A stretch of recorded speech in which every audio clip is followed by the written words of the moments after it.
Hi, I'm Garrett Wilkin, and this is my presentation on the cycle of drug related crimes and recidivism. To start it, I should probably go over what recidivism is because not everyone probably heard it. It's the likelihood that a prisoner ends up back in prison after release. So, a high recidivism rate would mean that a lot of people who commit a crime will become repeat offenders and uh, go back into the system. So the US rates are really high, especially like compared with other first world countries, but even compared to the rest of the world, ours is very high. So to put some stats out there for you, within 5 years of release, the average U.S. prisoner, 27% of them stay unemployed during that entire time. 76.6% of them are rearrested and 50% of them are reincarcerated. So over half the people that leave prison return within 5 years. So you might be thinking how that affects you, how that affects everyone else. Well, first off, it's a lot more crime um, since these people are recommitting crimes at a very high rate. It makes communities a lot less safe, and there's a lot more to be worried about that way. Second off is higher taxes. So to keep prisons running and be able to maintain all these people, it's very expensive, which just ups taxes. And yeah, we'll get more into it later in the presentation how reducing recidivism actually, or how reforming what we do can save money. And then higher unemployment, since it's very hard for someone who's been incarcerated once they leave to get a job since it's on their record and they spent all this time not getting any skills. It's really hard to maintain and get a career after that. So this is all fun so far, but this is a class about drugs. So should probably get into why it's important, how they relate, and they honestly relate really closely with each other. So first off, drug-related crimes are a very, very big part of crimes that are committed in the U.S. So there's three very common ones, which is possession of drugs, manufacturing, and distribution. You probably heard all these before. Possession could be any kind of illegal substance. Some you can have a small amount, but not so much. Manufacturing and distribution is normally a little higher level crime, but yeah. So most crimes, in a way, are drug related, and that's uh, I'll get more into why I say it, word it like that. Only 26%, I say only, but 26% of arrests are for drug related crimes, which is the possession, distribution, and manufacturing. But it gets a little more into that.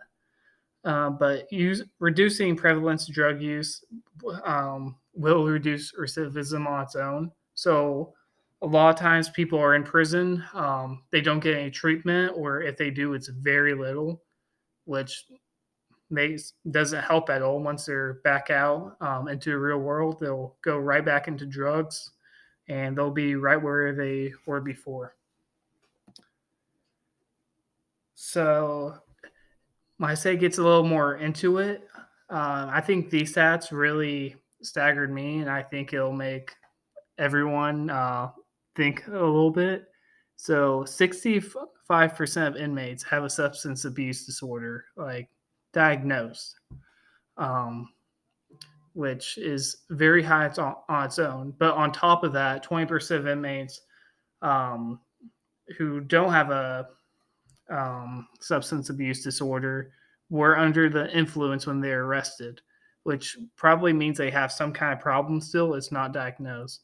So that's 85% of total inmates that in some way drugs are affecting them. Um, which I think is a huge amount, which surprised me. But I digress. Um, so it drug addiction can lead people into crime for a very a bunch of reasons.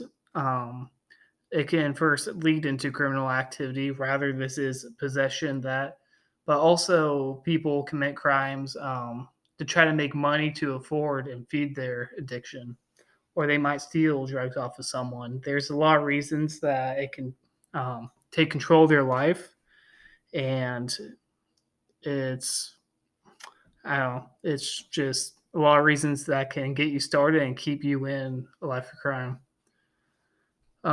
It's a chronic disease. It can lead to relapse, which when someone's released, they can get relapse on drugs, and that might be why they become reincarcerated.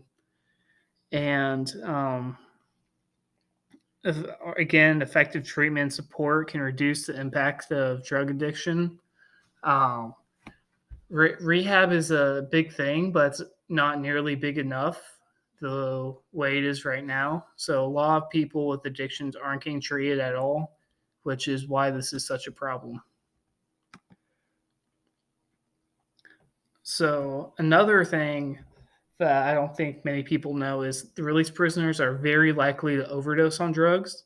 It's something you don't think about, but once you do, it starts to make sense. So ex-prisoners, and especially it's very high stats on the those with opioid addictions.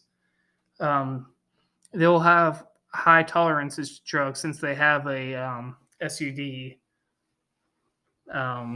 before they're arrested, and during their time in prison, they won't have the access to drugs, so they will start to lose their tolerance over time, as you will with anything. But once they go back into society, they'll start to do the same amount of drugs again, but their body won't be able to handle it, which leads to a bunch of overdoses. So that's all kind of the stats, how things are now. Should go into how do we start fixing this problem and helping community. Well, there's two main ways to look at prison. It's rather as punishment or rehabilitation, or some people might have heard it as incarceration versus rehab. So, punishment is how our system is set now. It looks at prison more as a business. Prisons like having a high amount of inmates because they make that's keeps them in business, keeps them afloat, which is kind of a bad thing for the general public. Punishment scares people from committing crimes. Like no one's scared of going to rehab, but people are pretty scared to go to punishment or be punished. So that's one plus for it. It's miserable for inmates, and but it does provide a sense of justice for those who are victims of crimes. See whoever the perpetrator was face jail instead. So rehabilitation, it's a different way to look at prison. It provides treatment, therapy, medication to prisoners, which some prisoners do now, but only it's I think it's less than like 40% see any treatment or therapy at all during their time in prison. Um, Rehab can provide vocational training, which will help people find and keep jobs after they're released from prison. And there's much lower recidivism rates for countries that um, use rehab. And like I said earlier, victims of crimes might not like that whoever perpetrated the crime to get sent to rehab instead, since they don't get that sense, which is a little bit of a negative to it. So the leading country in rehab right now is Norway. Um, they a little bit about them. Like I said, provides treatment, therapy, medication. They provide vocational training. The prisons actually look not like prisons, but they are more open. They look nicer. They look like ordinary building, which kind of keeps prisoners with that sense of reality. And with this, they have a under 20% recidivism rate, which is barely anything compared to how ours is over 50. And they have much lower crime rates than we do. So,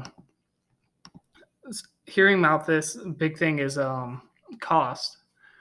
So, first thing to keep in mind with it is that we went at first, prison reform probably won't happen like a whole thing, but just sending people to rehab instead of prison is so much cheaper for us on its own. So the average inmate costs 33 grand a year, and rehab costs around 5K.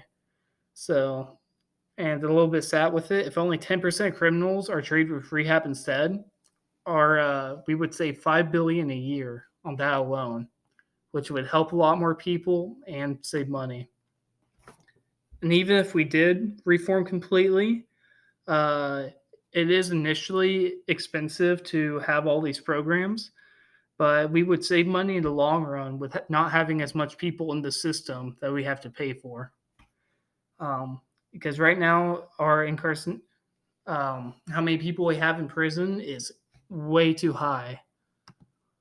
And to show this is a graph that shows the rates around the world. As you can see, we stand above everyone by far, with about 700 per 100,000 people incarcerated. And you can see even the other ones that are high up or more like third world countries, like the other first world countries are nowhere near how we are right now. So, how do we advocate for reform? You have to vote for politicians pushing it. Right now, it's not a big, there's not much awareness for the situation. So, just bring awareness to it and donate to orgs granting to rehab. There's nothing at individual level that like you can do big push, but it has to be a big group effort, which hopefully in time we'll get to. If you want to learn more, here are some sources I took the stats from. The first three are all very good, and then the bottom two, they have good articles. They do some research into the situation. So that's what I have. Thank you for watching, and I hope everyone enjoyed.